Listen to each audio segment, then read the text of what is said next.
नमस्कार, बड़ी बहस मध्य प्रदेश में आपका स्वागत है।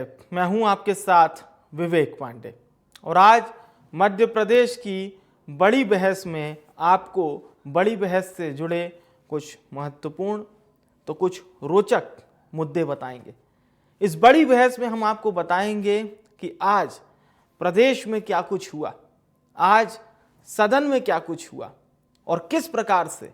इस बड़ी बहस में हम ये भी बताएंगे कि सदन में किस प्रकार का हंगामा देखने को मिला और उस हंगामे में सवाल ये रहेगा कि क्या जनता की बात हुई और अगर हुई तो किस तरह से हुई और इस पर सियासत हुई या नहीं हुई। तो देखिए, आज सदन में दरअसल ऑनलाइन गेमिंग पर 28% जीएसटी लगाने का विधेयक विधानसभा में यानी कि सदन से पास किया गया। कांग्रेस ने इस पर आरोप क्या लगाया है? कांग्रेस का यह कहना है कि साहब सरकार तो जुआ सट्टा को, बैटिंग ऐप को बढ़ावा दे रही है। ऑनलाइन गेमिंग पर 28% जीएसटी लगाने के बाद कांग्रेस ने विधेयक पास कराने का विरोध भी किया और ये साफ तौर पर आरोप सरकार पर मढ़ दिए कि ये तो ऑनलाइन सट्टा गेम को बढ़ावा देने की बात है। अब ऑनलाइन गेमिंग जीएसटी के दायरे में आएगी, 28% जीएसटी सरकार वसूल करेगी। इसे लेकर वित्त मंत्री ने दरअसल ये कहा कि ऑनलाइन गेमिंग की पहली बात तो लत ना लगे, इसके लिए हमारी सरकार ने जीएसटी लगाने का फैसला लिया है। बस वित्त मंत्री का इतना कहना था कि कांग्रेस ने सदन से बहिर्गमन किया यानी कि वॉकआउट कर दिया और जमकर नारेबाजी की। अब इसी बीच सदन में विधेयक पारित हो जाता है। इस विधेयक के पारित होने के बाद अब ऑनलाइन गेमिंग जीएसटी के दायरे में आ गई है। सरकार ने, जैसा कि हमने आपको बताया, कि ऑनलाइन गेमिंग पर 28% जीएसटी सरकार वसूल करेगी। अब जो व्यक्ति ऑनलाइन गेम खेलता है उसको मिलने वाला जो कमीशन होगा उस पर पहले जीएसटी वसूला जाता था। अब गेमिंग से होने वाली आय पर भी ये भी टैक्स के दायरे में होगी। इस संबंध में 27 जनवरी को अध्यादेश लागू किया जा चुका है। विधेयक पारित होने के बाद अब ये कानून बन गया है। इसी बीच विधानसभा में विनियोग विधेयक 2024 भी पास हो गया। ऑनलाइन गेमिंग के मुद्दे पर हंगामा बेहद ज्यादा था। नेता प्रतिपक्ष उमंग संगार ने सरकार पर निशाना साधा और कहा कि सरकार को युवाओं की, व्यवसायियों की चिंता नहीं है, उन्हें चिंता है तो सट्टे की। वहीं बीजेपी की ओर से मंत्री गौतम टेटवाल ने कहा कि कांग्रेस को विरोध करने के अलावा आता ही क्या है। तो चलिए, आज इसी मुद्दे पर हम भी विस्तार से चर्चा करेंगे। कुछ मेहमानों को आपके साथ जोड़ेंगे। अब सुनिए आप सियासी बयानबाजी, फिर चर्चा को शुरू करते हैं। भाजपा सरकार अपना खजाना जुए, सट्टे और ऑनलाइन से भरना चाहती है। यहाँ के प्रदेश के युवाओं के रोजगार की बात नहीं करना चाहती। यहाँ कृषि में आप पुरस्कार लेते हो, राष्ट्रीय पुरस्कार, लेकिन आप यहाँ पर किसानों को आत्मनिर्भर करने की बात नहीं करते हो। तो ये बेरोजगारी जिस प्रकार से बढ़ रही है, जिस प्रकार से आप परीक्षाओं का रिजल्ट आप समय पे घोषित नहीं करते, उनकी समय उम्र निकल जाती युवाओं की परीक्षा देने से। तो सरकार युवाओं को अंधेरे की तरफ, एक सट्टे और उसकी तरफ आगे बढ़ा रही है। ये गलत बात है और कांग्रेस पार्टी इसका विरोध करती है। जुआ हो नहीं सकता, ऑनलाइन लीगल है। एक समय पास कांग्रेस का कहानी आरोप लगाना भाई, कांग्रेस आरोप लगाती है।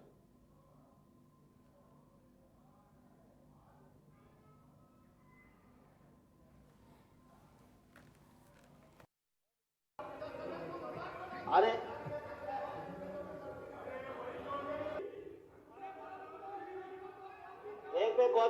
गौतम जी, दिलीप जी, मेरा सदन के सभी चर्चा के लिए जोड़ते हैं। कांग्रेस प्रवक्ता नीलाभ शुक्ला हमारे साथ जुड़ चुके हैं, बीजेपी प्रवक्ता योगेश गुप्ता भी हमारे साथ जुड़ चुके हैं। आप दोनों मेहमानों का बहुत स्वागत है। मैं चर्चा की शुरुआत नीलाभ जी आपसे करना चाहूंगा। ऑनलाइन गेमिंग पर 28% जीएसटी लगा दी है। अब यानी कि जो उसमें आय प्राप्त होगी गेम खेलने वाले को, उसमें सरकार को 28% जीएसटी मिलेगा। तो इसका पहले तो विरोध का कारण ही आप लोगों से सुन लेता हूं।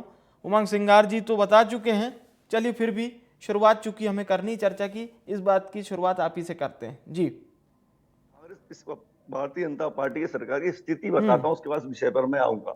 अभी अच्छा। क्या हो रहा, भारतीय जनता पार्टी के पास पूरा खजाना खाली। आपने देखा होगा नगरीय निकाय जितने भी निकाय है हाँ। वहां पर वेतन नहीं समय पर मिल पा रहा है, ठेकेदारों को उनका भुगतान नहीं हो रहा। इंदौर की हालिया घटना है, एक बड़े ठेकेदार ने सिर्फ इसलिए आत्महत्या कर ली कि नगर निगमों से भुगतान नहीं दे पा रहा। मतलब सरकार के पास पैसा नहीं है। इवेंटबाजी बहुत कर ली, लेकिन 2 महीने से हम जो देख रहे हैं, नई सरकार ने आते ही 2000 करोड़ का कर्ज लिया। अभी टीओआई टाइम्स ऑफ इंडिया ने सर्वे किया, मैंने नहीं किया, ना मेरी कांग्रेस पार्टी ने किया। मैं स्पष्ट कर दूं, भाजपा के प्रवक्ता हो, कल से बोलेंगे हम आरोप लगा रहे हैं, हम आरोप नहीं लगा रहे हैं। टाइम्स ऑफ इंडिया एक बड़ा अखबार है, उसने सर्वे किया, उसने ये सर्वे में पाया कि 370 योजनाओं पर, जैसे मुख्यमंत्री ऋण समाधान योजना, प्रधानमंत्री सड़क योजना, मॉडल स्कूल, टेंट या भील का मंदिर, इसके नाम से इन्होंने वोट कबाड़े, आईटी पार्क लगाना, जाम माल फेयर सहित ऐसी करीबन 370 योजना है लंबी फेरी से, उनको बंद होने की कगार पर। यह हमारा सर्वे नहीं है, टाइम्स ऑफ इंडिया बड़ा अखबार है, उसका सर्वे। दूसरी बात, लाडली बहना योजना के इवेंट के चक्कर में 6 लाख ओबीसी छात्रों को स्कॉलरशिप रोक दी गई। 482 करोड़ की स्कॉलरशिप रोक दी है। शिवराज सरकार ने एक पोस्टर चस्पा किया था, एक गाड़ी बनाई थी, उसमें दीनदयाल रसोई योजना थी, इसको हरी झंडी दी गई थी। वो सब गाड़ियां खड़ी हुई है। 5 रुपए में रसोई देने की घोषणा की थी, इंदौर, भोपाल, ग्वालियर और महानगरों में वो योजना भी बंद कर दी गई। लब्बो लुआब ये कि भारतीय जनता पार्टी की सरकार का खजाना खाली हो चुका, प्रति व्यक्ति पर कर्ज लदा हुआ है 50,000 का। माँ के गर्भ से बच्चा जो जन्म लेता है 50,000 के कर्ज के कलंक के साथ जन्म लेता है। अब इन्होंने एक तो ऐसी भारी भरकम टैक्स लाद रखे जनता पर। अब सवाल यह आता है कि ये अपना खजाना भरने के लिए या ये योजनाओं की इन्होंने जो बहुत सारी झड़ी लगा दी है, इनसे संभल नहीं रही है, तो उसके लिए क्या सट्टेबाजी के गेमों का सहारा लेंगे, वहां से राजस्व पैदा करेंगे? ये बड़ा सवाल है। क्या युवाओं को सट्टे की करते में डालेंगे, या इस तरह के जो खेल है जो सट्टेबाजी को प्रोत्साहित करते हैं, जिसमें युवा अवसाद में जाते हैं, आत्महत्या करते हैं, लोगों के घर बिक जाते हैं, जेवर बिक जाते हैं, परिवार तबाह हो जाते हैं, इस तरह के जो ऑनलाइन गेम है, जो क्षुद्र रूप से सट्टेबाजी है, उसे प्रोत्साहित करेंगे? ये बड़ा सवाल है। महज राजस्व प्राप्ति के लिए, ये बड़ा सवाल है। ठीक है, तो आपके हिसाब से क्या करना चाहिए? जितना ऑनलाइन गेम है सबको बंद कर देना चाहिए? निश्चित रूप से सट्टेबाजी पर ध्यान न देते हुए युवाओं के रोजगार पर ध्यान दिया जाए, किसानों पर ध्यान दिया जाए, बाहरी जो निवेश उस पर ध्यान दिया जाए, उसके लिए इंफ्रास्ट्रक्चर ऐसा डेवलप किया जाए कि बाहरी निवेश ज्यादा से ज्यादा प्रदेश में हो, बाहरी निवेशक आए, युवाओं को रोजगार मिले, उद्योग धंधे लगे। इस तरह के आप ऑनलाइन गेमों पर प्रोत्साहित करते हैं, निश्चित रूप से ये बहुत ही दुखदाई है प्रदेश के लिए, मैं समझता हूँ। ठीक है, योगेश जी क्या कहेंगे सर आप? ऑनलाइन गेमिंग को क्या बढ़ावा देने के लिए ये आप लोगों ने किया है? कांग्रेस ये कह रही है कि युवाओं की जो मूलभूत आवश्यकताएं उस पर ध्यान दीजिए, ये क्या करना है आप लोग? देखिए, बड़ा ही दुर्भाग्यपूर्ण है कि हमारा जो विपक्ष है कांग्रेस के रूप में, वो सिर्फ और सिर्फ नकारात्मक सोच के साथ कभी भी सकारात्मक विपक्ष की भूमिका में नजर नहीं आया। बेहद दुखद है। ऑनलाइन गेमिंग पर जो 28% जीएसटी लगाने का कारण है, उसका कारण ही स्पष्ट कांग्रेस समझ नहीं पा रही है कि हमारा युवा उस ओर ना जाए, उस पर भारी भरकम 28% का टैक्स है, तो युवा इस चीज से विमुख हो, इसलिए 28% जीएसटी लगाया गया है। 28% जीएसटी का तात्पर्य प्रीमियम, लग्जरी, और ये मध्यम वर्ग या गरीब कल्याण की योजनाओं को प्रभावित नहीं करता है। राजस्व प्राप्तियों के लिए कल बजट आया, उस पर आंकड़े लेकर नहीं बैठे हैं मेरे दोस्त। मैं अभी कुछ, आप मुझे समय दीजिए, काफी समय दिया इनको, मैं जानकारी देता हूं इनको। स्कूल शिक्षा के लिए 13,013 करोड़ रुपए, पंचायत एवं ग्रामीण कृषि कल्याण के लिए 10,540 करोड़ का प्रावधान, कृषि हमारे जो किसान भाई हैं उनके लिए 9,593.88 करोड़ की राशि का प्रावधान किया गया। महिला बाल विकास के लिए 9,438 करोड़ का, लोक स्वास्थ्य एवं कल्याण के लिए 7,694 करोड़ रुपए की धनराशि का प्रावधान किया। यह इंटरिम बजट है फ्रॉम अप्रैल टू जुलाई। अभी जो मुख्य बजट आएगा मध्य प्रदेश सरकार का, वो मानसून सत्र में आएगा जुलाई में। ये बात करते हैं युवा बेरोजगारी की। आज ही के प्रमुख समाचार पत्र में छपा है कि अक्टूबर 23 से लेकर दिसंबर 23 तक की बेरोजगारी दर 1.5% घट गई है। हमने रोजगार जनरेट किया। यूपीएससी पीएससी में जो हालिया रिजल्ट आया था उनको तुरंत ज्वाइनिंग डॉक्टर मोहन यादव जी की सरकार ने दी है। 2 दिन पहले माननीय प्रधानमंत्री जी ने रोजगार से संबंधित नियुक्ति पत्र युवाओं को प्रदान किए। और अगर आप आईपीओ खातों को देखेंगे तो आईटी सेक्टर में हमारा युवा रोजगार प्राप्त कर रहा है। मेरे स्वयं के 2 बेटे हैं जो आईटी सेक्टर में जॉब पाए हैं। कहने का तात्पर्य यह है कि जो योग्य हैं, जिन्होंने जॉब ओरिएंटेड कोर्स किए हैं, उनको रोजगार है। और जो जॉब ओरिएंटेड कोर्स नहीं किए हुए उनके लिए मध्य प्रदेश सरकार, केंद्र सरकार की तरफ से मुद्रा लोन योजना के माध्यम से, प्रधानमंत्री स्वरोजगार योजना के माध्यम से कई ऐसी कल्याणकारी योजनाएं जिनसे हमारा युवा लाभान्वित हो रहा है। जी। दरअसल बेरोजगार तो कांग्रेस हो चुकी है, इनके तिलमिलाने का कारण। कल ये सदन में पूछ रहे थे कि सरकार की राजस्व प्राप्तियां कहां से होगी, और आज जब राजस्व प्राप्तियां हमने गिना दी, पेपरों में छप गई, तो आज उस पर प्रश्न नहीं पूछ के 28% जीएसटी क्यों लगा दिया। सरकार अतिरिक्त कमाई, सरकार तो अपने संसाधन जुटाएगी ना साहब। आपने क्या किया था, युवाओं को युवा स्वाभिमान योजना के अंतर्गत 4000 रुपए प्रति माह स्टाइफंड देने की बात करी थी, एक भी युवा को नहीं दिया। ढोर चलाने की ट्रेनिंग दी। स्किल डेवलपमेंट के नाम पर कमलनाथ जी ने वल्लभ भवन में दलालों का अड्डा खोल दिया था। पर कांग्रेस तो आज जो प्रदर्शन कर रही थी भोपाल में, उसमें तो यही कहा जा रहा था कि कोई सरकार ने अपना वादा पूरा नहीं किया, वादा खिलाफी के आरोप लगाए, युवाओं को नौकरी प्रदान करनी थी वो भी नहीं की। 7 लाख से ज्यादा कुछ प्रमुख समाचार पत्रों में छपा है, 7 लाख से ज्यादा एम्प्लॉयमेंट दिए गए हैं मध्य प्रदेश सरकार के हाल ही में पिछली तिमाही। तो ये इस प्रकार का जो ये झूठा कुकृत्य कर रहे हैं सदन के बाहर, जनहित कल्याणकारी योजनाओं पर चर्चा से भागने के दरअसल कांग्रेस बहाने ढूंढती। नहीं, ये 7 लाख से ज्यादा ये कब का डेटा आप बता रहे हैं, कब का डेटा है ये 3 महीने पुराना। नहीं, मतलब कितने समय में दिए गए ये रोजगार? ये रोजगार इसी वित्तीय वर्ष में दिए गए, 23-24 मार्च 24 तक, जो आगामी 24 जी, अप्रैल 23 से लेकर, और मतलब 23 से लेकर 24 के बीच में जी 7 लाख का डेटा बता रहे हैं आप, 7 लाख। जी हाँ, जी सब मिलाकर प्राइवेट सेक्टर से लेकर आईपीओ खाते। अच्छा, जो अच्छा ठीक है। अगर देखिए, मतलब आप इसमें रोजगार मेले को भी शामिल कर रहे हैं? नहीं, मैं आपकी जानकारी थोड़ी सी दुरुस्त कर दूं। डेटा बड़ा था इसलिए। अगर आप राज्य सरकार की नौकरियां चाहते हैं या केंद्र सरकार की नौकरियां चाहते हैं, तो इतनी नौकरियां सरकारी नहीं है, लेकिन निश्चित रूप से युवाओं के रोजगार के लिए अवसर बंद नहीं है। प्राइवेट सेक्टर में अच्छा पैकेज मिल रहा है, अच्छे रोजगार के अवसर है, और सरकारी सहायता भी मिल रही है। ठीक है, रोजगार मेले और तमाम उस चीज का भी आपने 5 करोड़ तक के लोन दिए जा रहे हैं। हमारे जो स्टार्टअप खुले, 50,000 से ज्यादा स्टार्टअप खुले हैं मध्य प्रदेश में। ठीक है, मैं उसी में है इंडिया में मध्य प्रदेश स्टार्टअप में। मैं आपकी बात पर ही जवाब ले लेता हूं एक बार नीलाभ जी से। नीलाभ जी, आप लोग कह रहे हैं सर कि ये ऑनलाइन गेमिंग को बढ़ावा दे रहे हैं, सट्टेबाजी को बढ़ावा दे रहे हैं। सरकार तो कह रही है कि हमने लग्जरी में रख दिया, उसको ज्यादा टैक्स लगा दिया है कि आम जो बच्चा है उसकी पहुंच से ये दूर हो जाए, टैक्स इसमें ज्यादा लगा दिया हमने। तो योगेश गुप्ता जी बड़े सीनियर है, मैं इनका बड़ा सम्मान करता हूं, इसलिए, लेकिन इनकी बात से बिल्कुल भी इत्तेफाक नहीं रखता। योगेश जी, मेरी बात समझिए। आप कह रहे हैं कि हमने योजनाएं लागू करी। मैंने आपसे डिबेट की शुरुआत में ही कहा था कि टाइम्स ऑफ इंडिया की रिपोर्ट हमारी नहीं है, कांग्रेस कार्यालय की रिपोर्ट नहीं है। चलिए ठीक है, ठीक है सर, मैं आप दोनों बताएं जी, नहीं उसमें रोजगार से जुड़ी योजना भी है। मैं आप दोनों विद्वान प्रवक्ताओं के पास लौटूंगा सर, लौटूंगा इस वक्त। ठीक है नीलाभ जी, कुछ अपनी बात रखिए, पहले रखिए नीलाभ जी, फिर मैं अपनी बात करूंगा। बोलिए। रोजगार से जुड़ी योजनाएं भी है, मुख्यमंत्री ऋण समाधान योजना भी है। तो जब योजना ही बंद हुई तो आप कहाँ लोगों का वो सहयोग कर पाएंगे?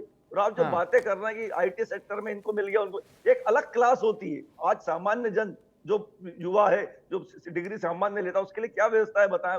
रोजगार के लिए आपने साथ कौन सा प्रदेश में माहौल दिया हुआ है जो अपना 7 लाख का डेटा बता रहे हैं, वो 7 लाख का डेटा है। तो योगेश ये डेटा आप लाते कहां से? बड़ा आश्चर्य लगता है। 50,000 स्टार्टअप खुले, अगर आप वो ये कह रहे हैं कि इसमें, अरे जो मेरी बात सुनिए योगेश जी, ठीक है योगेश जी, आप दीजिएगा जवाब। योगेश जी, आप इस बात का जवाब दीजिएगा, अभी नीलाभ जी अपनी बात रखें। योगेश जी मेरी बात सुने आप। जो नगरीय निकाय है वहां पर तनख्वाह नहीं बांटी जा रही है, उस पर आप कुछ जवाब देंगे? देवास, इंदौर, भोपाल, यहाँ आपको पर दिख रहा वेतन है नहीं मिल स्क्रीन पा पर? रहा है। मेरी बात सुनिए, दिख रहा है? ठेकेदारों को भुगतान नहीं किया जा रहा है। आप क्यों नहीं स्वीकारते कि सरकार खाली खजाने पे तो अपनी सरकार चला रही है, और लाडली बहना योजना एक इवेंट जो इनकी मजबूरी बन चुकी, गले की हड्डी से निकाल, जी, इनको सिर्फ जी। इसको लोकसभा चुनाव तक चलाना है। मैं दावे से कह सकता हूँ कि लोकसभा चुनाव के बाद ये योजना बंद कर दी जाएगी। उन्होंने तो वरना जुलाई ये तक का अभी- फंड वरना- जारी कर दिया है। वरना अभी जो इनका लेखानुदान आया था, उसमें दादी योजनाओं के लिए 3,000 कब देंगे? नीलाभ जी, उसका भी कल जिक्र के होता। लेखानुदान में 400 जुलाई तक का फंड जारी कर दिया है। नहीं, जुलाई तक का मैंने आपसे क्या कहा? हाँ। चुनाव तक का देंगे, मजबूरी है इनकी, उसके बाद बंद कर देंगे। इसके लिए फंड की क्या व्यवस्था? लेखानुदान में इसका कोई आया? 450 में सिलेंडर कब देंगे? गेहूं धान का जो मूल्य 6,304 तय किया करोड़ वो कब देंगे? लाडली गे- 6,000 ठीक है गेहूं योगेश जी, मैं आ रहा हूँ, गेहूं- योगेश जी आ रहा हूँ गेहूं- आपके पास। लाडली आप योजना के आप पूरी गेहूं- बात गेहूं रखिएगा। धान- गेहूं धान का मूल्य आप कब आप देंगे? आप पूरी ये तो बात विषय है। रखिएगा योगेश जी अपनी। नीलाभ जी और पहले, जो हाँ बोलिए। लाडली बहनाओं के इवेंट के चक्कर में जो 6 लाख ओबीसी छात्रों को स्कॉलरशिप 482 करोड़ की रोक दी गई है, वो कब देंगे? कोरोना में जो बच्चे अनाथ हुए, जिन्हें 9 महीने से पेंशन नहीं मिली, वो कब देंगे? विधवाओं को 8 महीने से पेंशन नहीं मिली, वो कब देंगे? दिव्यांगों को पिछले 11 महीने से पेंशन नहीं मिली, वो कब देंगे? यही हाँ। सवाल मैं झूठ आपसे परोस पूछना रहे चाहता यार, क्यों झूठ परोस रहे? मैं हूं। ये जवाब देता आंकड़े हूं। हैं, ये आंकड़े हैं, ये मन से नहीं कह रहा। आंकड़े मैं आपके आपको झूठ तथ्यात्मक नहीं नहीं है।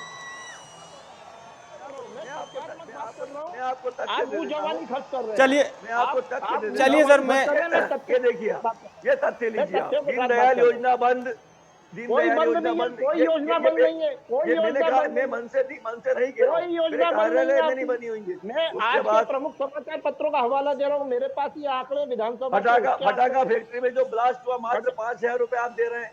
जान की कीमत ये 5,000 देखिए, रुपए। अब आप विषय ये अंतर देखिए पे आ आप, गए। अब जब आपको सिस्टम मैं के आंकड़े खिलाफ बताऊंगा बच्चों तो का पैदल मार्च, स्कूल की आप आप बातें कर जवाब रहे हैं। चलिए आज ठीक की है घटना- नीलाभ जी, नीलाभ जी आपने भगवान अपनी बात रख ली। योगेश जी आप ये बोलिए। ये ओबीसी छात्रों ठीक है ठीक है ठीक है नीलाभ जी, नीलाभ जी ठीक है प्रमाण कह रहा हूँ। ठीक है नीलाभ जी, किसी की एक बात एक नहीं एक एक होगी। करके हम लोग अपनी अपनी बात रखें। योगेश जी बोलिए। बोलिए योगेश जी। आपको ऑडियो नहीं आ रहा है योगेश गुप्ता जी, आपका ऑडियो। मानसून सत्र आएगा और सरकार हमारी 5 साल हाँ, के लिए बनी है। बोलिए। और हमने, अगर इनको याद हो तो, माननीय शिवराज जी जब मुख्यमंत्री थे तो लाडली बहना योजना में उन्होंने स्पष्ट कहा था कि शुरुआत 1,000, फिर 1250, फिर 1,500, फिर 1750, फिर 2,000, 2,250, हम ग्रेजुअली उसको इंक्रीज करेंगे। हमने कभी नहीं कहा कि एकदम से 3,000 देंगे। और आप बात 3,000 की कर रहे हैं, हम तो उनको लखपति बनाएंगे। आपसे वादा करता हूं आपके चैनल के माध्यम से, जी। मध्य प्रदेश सरकार हमारी बहनों को लखपति अरे बनाएगी आपने इसी 5 साल के अंदर, इसी 5 ये साल लाख ओबीसी छात्रों की छात्रवृत्ति रोक दी।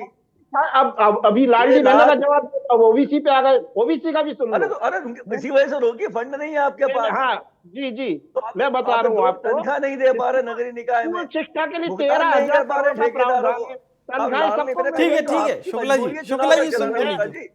देखिए, अब आप बीच में डिस्टर्ब कर रहे हैं। शुक्ला जी। नहीं, 9 से करेंगे, आप 11 बोलिए। मैं 9 से 11 3 दिन के प्रवास पे था, बूथ प्रवास गांव चलो अभियान के अंतर्गत। मैं वहां पर स्लम एरिया में था और मुस्लिम बस्ती में था। तो मैंने वीडियो डाले हुए हैं बाकायदा सोशल मीडिया पर, आप चेक कीजिए। उसमें मैंने पूछा है कि आपको लाडली बहना योजना का लाभ मिल रहा है, 10 तारीख को आपके खाते में राशि आई। उज्ज्वला गैस योजना के सिलेंडर की आपको सब्सिडी मिल रही है? हाँ मिल रही है। आयुष्मान कार्ड बना? हाँ मिल रहा है, 5 लाख तक का इलाज। आपको अन्न जन योजना के अंतर्गत गेहूं राशन मिल रहा है? बोले मिल रहा है। तो हमारी बहनों को कोई तकलीफ नहीं है। तकलीफ कांग्रेस को, ये क्या धरातल पर तो जाते नहीं है। मुंह जवानी खर्च ट्विटर पर बैठ के या एक्स पर बैठ के चिड़िया उड़ाएंगे और जो मन में आया वो बैठकर चैनल पर झूठ परोसेंगे। आप यथार्थ जानना तो जाइए जमीन में, स्लम एरिया में जाइए, बिना किसी भेदभाव के। मैं मुस्लिम बस्ती में गया था, 3 दिन रहा। हाँ और वहां पर सारी योजनाएं बखूबी संचालित हो रही हैं और दे आर वेरी हैप्पी। और वो कह रहे हैं कि हम अब की बार फिर मोदी सरकार। तब इसमें ईवीएम क्या करेगी?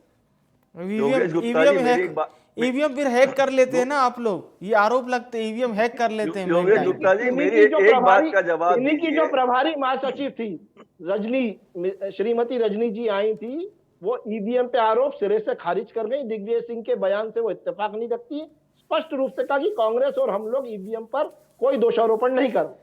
चलिए हमारे ठीक संगठन है, में आपकी कमजोरी बात है, वो पे दुरुस्त नीलाभ जी की एक प्रतिक्रिया। नीलाभ जी। देखिए, दैनिक भास्कर 11 तारीख का बड़ा अखबार है, छोटा अखबार ने, इसमें लिखा है स्पष्ट रूप से कई नोट शीट लिखने के बाद भी पैसा नहीं मिल रहा है। दैनिक भास्कर लाडली दिखा रहा बहना हूं। के इवेंट में 6 लाख ठीक है, ओबीसी छात्रों की 482 करोड़ की स्कॉलरशिप रोक दी गई है। हाँ ये देखो, आप इंजीनियरिंग देखो। और मेडिकल के फीस दिखा रहा हूं। अपनी छात्र अपनी जेब से भर रहे हैं। ये मैं आपको दे रहा हूँ, ये लीजिए आप। ये मेरे हाथ में है ना साहब, ये देखिए आप। मैं कोई भी बात तथ्यात्मक कहता हूँ, हवा में नहीं कहता हूँ। 6,300 मैं अगर आपको कोई का प्रावधान किया 4 महीने की राशि का। ये देखिए आप, तो ये गलत है क्या? स्कूल दूसरी शिक्षा के अंतर्गत दूसरी बात, 13,000 योगेश करोड़ जी, का प्रावधान है। योगेश जी, किसी अब भी छात्र की मुझे भी समय दिया जाए। योगेश जी, ठीक है, अब मुझे भी समय दिया जाए। योगेश जी, बिल्कुल। योगेश जी, आपकी बात पे मोहन यादव हाँ। योगेश जी, ठीक है, शुक्ला जी से बस छोड़िए। योगेश जी, बखूबी शिक्षा का सुन लीजिए, महत्व सुन जानते लीजिए, हो। सुन सभी लीजिए, गुप्ता जी, योगेश सुन जी, लीजिए। चिंता के गुप्ता साथ जी, काम सुन कर रहे हैं। लीजिए। हाँ जी योगेश सुनाइए। जी, मैं आपसे उम्र में छोटा हूँ, मुझे भी समय दे। नहीं, हाँ, नहीं, बोलिए आप बोलिए लोगों बोलिए ने- बोलिए आप शुक्ला जी, लोगों ने- समय खत्म हो रहा है, बोलिए। शुभकामनाएं हमारी आपको। देखिए, अभी केक की जो रिपोर्ट आई थी, उन्होंने केक ने स्पष्ट, केक की रिपोर्ट कांग्रेस कार्यालय में नहीं बनती है, ये सरकारी संस्था है। उन्होंने स्पष्ट लिखा है 1400 करोड़ का घपला, नुकसान, अनियमितता हुई है। पीएचई, वन विभाग, पीडब्ल्यू, तमाम विभाग उन्होंने चिन्हित करे। 1400 करोड़ का नुकसान हुआ है, मतलब जवाब अनियमितता ले लो हुई है, इसका, जवाब ले लो। भ्रष्टाचार हुआ है। केक की जवाब ले रिपोर्ट लो। सुनिए, मेरी बात, आप केक की मेरी रिपोर्ट बात है। सुनिए। आपके सरकार विधायक किसकी है? रामेश्वर शर्मा जी मध्य कहते प्रदेश में हैं सरकार ये किसकी रिपोर्ट है? भारतीय फर्जी है, जनता पार्टी। जी। फिर तुर्रा रहा है कि हमने रिपोर्ट पढ़ी ही नहीं। हाँ। हम मुझे ये घोटालों बताएं को दबाते कि नहीं है, हम उजागर करते हैं। हमारी सरकार नहीं, ये भ्रष्टाचार पर आप काम नहीं कर रही रहे है। हैं, ये केक की हम रिपोर्ट कर घोटालों रही को है दबा नहीं रहे और हैं। आप दबा हम रहे उस हैं। पर बराबर कार्रवाई हो रही है। आपके विधायक ये कह फिर रहे आप हैं कि ये रिपोर्ट कैलकुलेट होगी झूठी है। ईडी, आईटी और आपने शायद रामेश्वर शर्मा जी रेड का हो बयान रही नहीं है। पढ़ा। तो गुप्ता होगी जी, जब भ्रष्टाचार होगा रामेश्वर तो। शर्मा जी ने इस केक की रिपोर्ट पे सवाल खड़ा कर दिया कि ये रिपोर्ट झूठी है, फर्जी रिपोर्ट है, जो कि सरकारी नहीं, संस्था नहीं, बनाती मध्य कांग्रेस प्रदेश कार्यालय में नहीं शासन बनती कभी है। भी किसी संवैधानिक संस्था की फिर रिपोर्ट आपने खारिज नहीं चलिए, करता। ठीक है, आपके ठीक है विधायक सर, अब ने किया। चर्चा का रेडियो समय पर भी बात समाप्त हो हो गया है हमारे पास। मैं बहुत बहुत शुक्रिया करूंगा नीलाभ शुक्ला साहब आपका, योगेश गुप्ता साहब आपका बहुत बहुत धन्यवाद हमारे साथ जुड़ने के लिए बड़ी बहस में। धन्यवाद आप दोनों मेहमानों का। आज की चर्चा का विषय था ऑनलाइन गेमिंग पर विधानसभा में जिस प्रकार का हंगामा देखने को मिला। सरकार ने बताया कि 28% जीएसटी इसलिए की गई ताकि ये लग्जरीज आइटम्स में आए और हमारे जो युवा हैं, जो पढ़ाई करने वाले बच्चे हैं, वो इसकी लत में ना आए। लेकिन विपक्ष ने ये कहा कि आप तो ऑनलाइन गेमिंग को बढ़ावा देने के लिए काम कर रहे हैं। फिलहाल ये बहस खत्म होती हुई तो दिखाई नहीं दी, यानी कि यह बहस अभी और चल सकती है। बड़ी बहस में फिलहाल के लिए इतना ही।